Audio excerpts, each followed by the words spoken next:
As always, we believe in ritual here on the SDH network. And so when someone wins and it's a playoff situation, we feel compelled to knock on their door again and sit there and go, do you believe in ritual as much as we do? We don't say superstition, we say ritual. And because Rhode Island FC won, and we had talked to head coach Khano Smith ahead of a very important game, we figured we would knock on Coach Smith's door again and see if he would be interested in maintaining the ritual. And the answer is yes. Coach, congratulations and welcome back. Thank you. Appreciate it. Yeah, I like to keep my little subtle rituals too. So certain things you just don't change after positive results and you keep it going. There you go. All right, so let's get back into what happened last time out. Before we talked, it was more about the matchup in and of itself. When you're having conversations with people like me, and we're asking you about a team like the top seed in the Eastern Conference. And, you sit there and you play it all up and you're sitting there and you're going, hey, they're the top seed. They're playing at home. It's going to be a full house, all those kinds of things, into an environment where you'd basically gone into it before earlier this season. And you basically said, yeah, okay, cool. It's just another team. And you went out and thumped them. What's it like having that kind of a mindset, and how difficult is it to impress upon folks like me that interview you and folks that ask you these questions on a weekly basis? It's like, how do you not get intimidated by your surroundings in a playoff situation when it's the top seed that you're dealing with? Yeah, look, I just think I think one of my core, beliefs and ways I like to speak to this team is that no matter who we're playing, we obviously respect everybody, but we fear nobody. They have two arms, two legs, 2 feet, just like we do. And it's the same when we play a team that we potentially should be.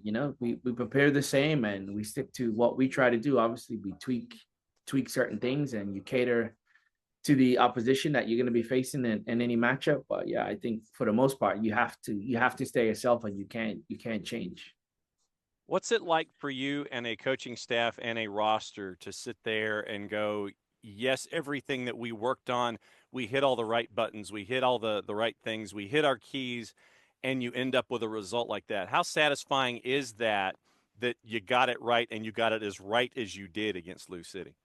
Yeah, I mean, it definitely felt good, and you try and enjoy it as best you can, but then it's, for us, the stakes just keep going up. Like tournament soccer, tournament football, the next game is the stakes go up and the importance of it goes up. So yeah, we can enjoy it for a while, but we have to move on. We have to move on to the next one because, if we're not ready, the opponent will be. And we'll talk about Charleston coming up in just a little bit. Is it to the point where you get recognized in stores and folks want to ask about, hey, what about last time? And hey, what about this opponent? Are you to that point now where you get recognized in stores up there in Rhode Island? Seldomly. It's certainly not like what you think. It wouldn't be like, certainly I'm free to go. I'm free to go wherever I want, eat wherever I want, and not get bothered. But yeah, it's cool to get appreciated. Like it's going a couple of stores and people do know. But yeah, I still have my freedom, so I quite enjoy that. Do they leave you alone, or do they sit there and come up and go, hey, coach, I got a question for you. What about this game coming up? Is it to that point, or do they give you your space?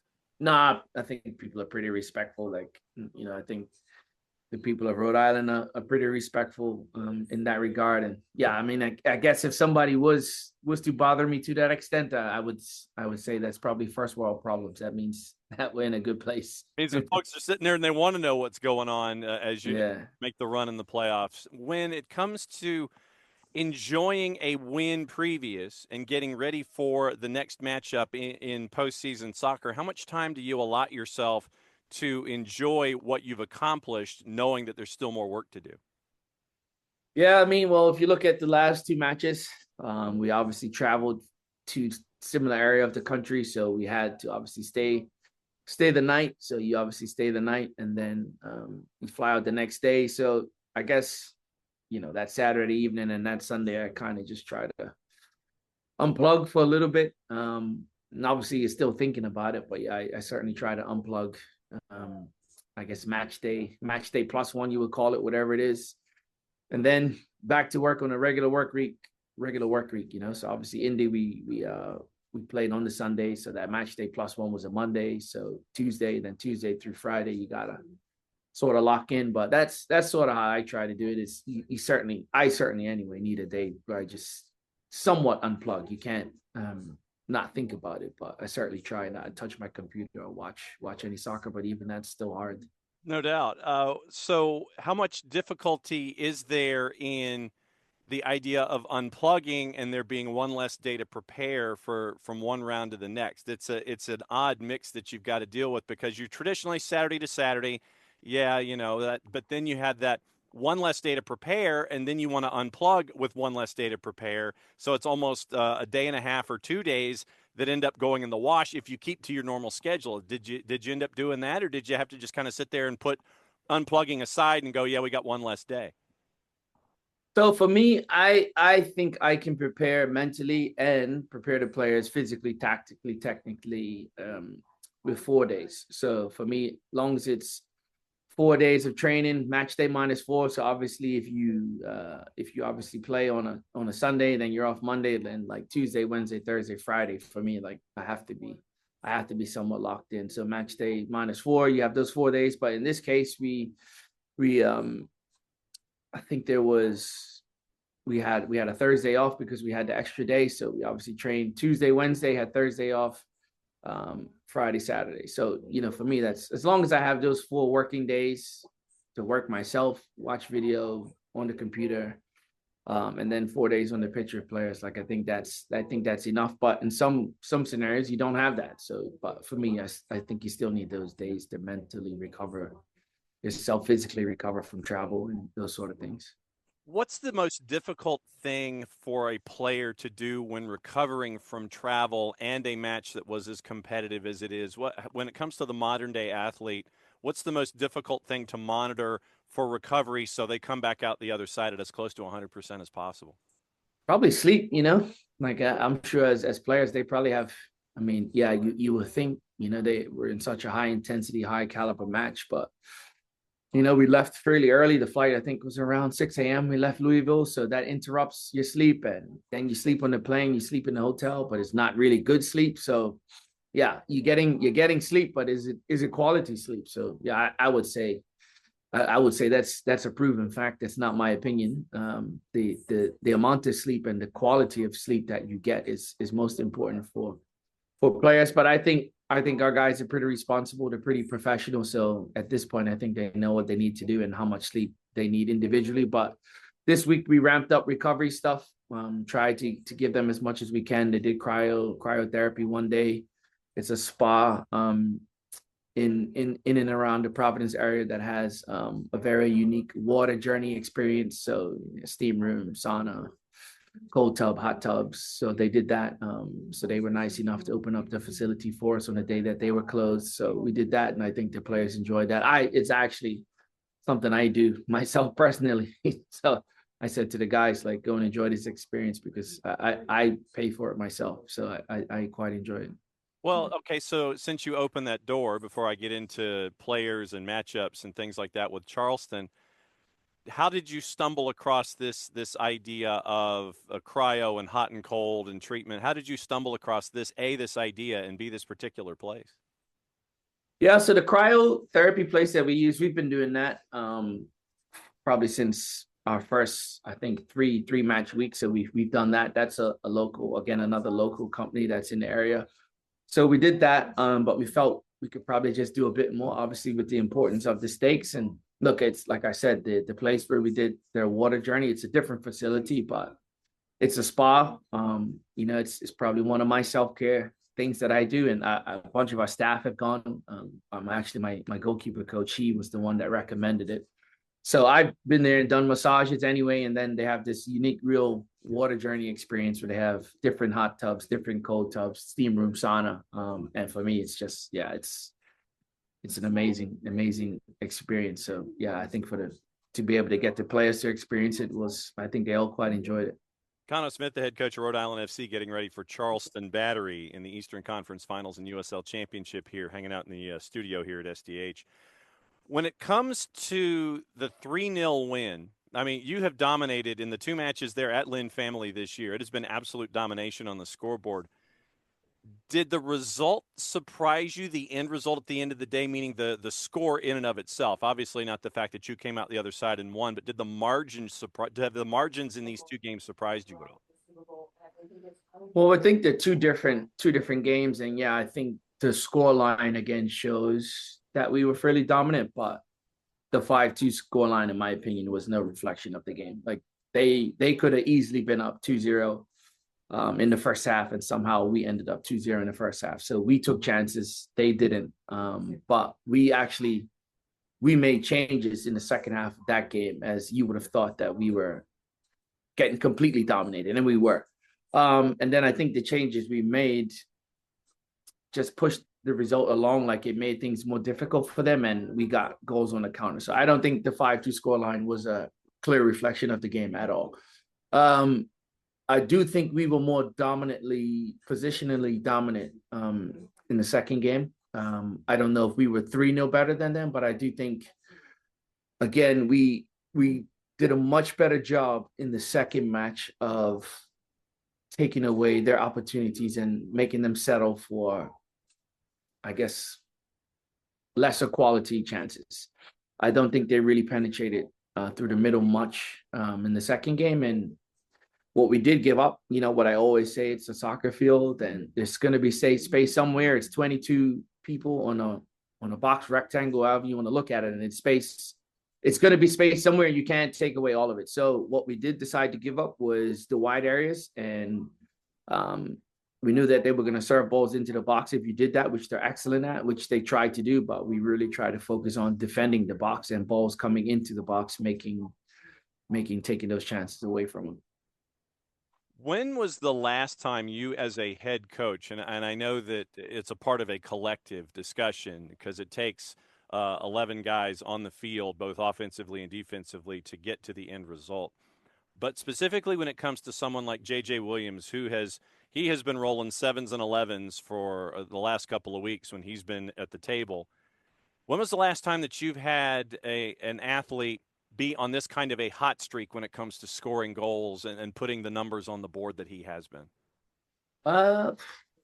As a head coach, I don't know. I think all of our players have kind of had their moments where it's, scoring is certainly, I think this has probably been the first time. I do think Noah Fuson has been consistently towards the end of the year. He's been contributing goals or assists in some fashion. So he's had goal contributions or goals or assists, but I don't think we've had a player scoring in bunches and in multiple games like we have now. We certainly had guys contribute goals. Definitely Albert Dico went through a phase where he was scoring.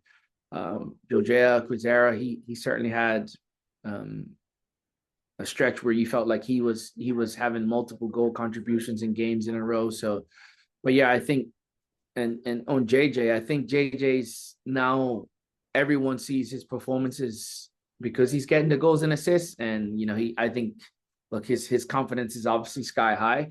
But him and I have had multiple conversations where he would get frustrated because he wasn't getting goals and assists. And I had to say to him, like, you can't just judge yourself as an attacker off goals and assists.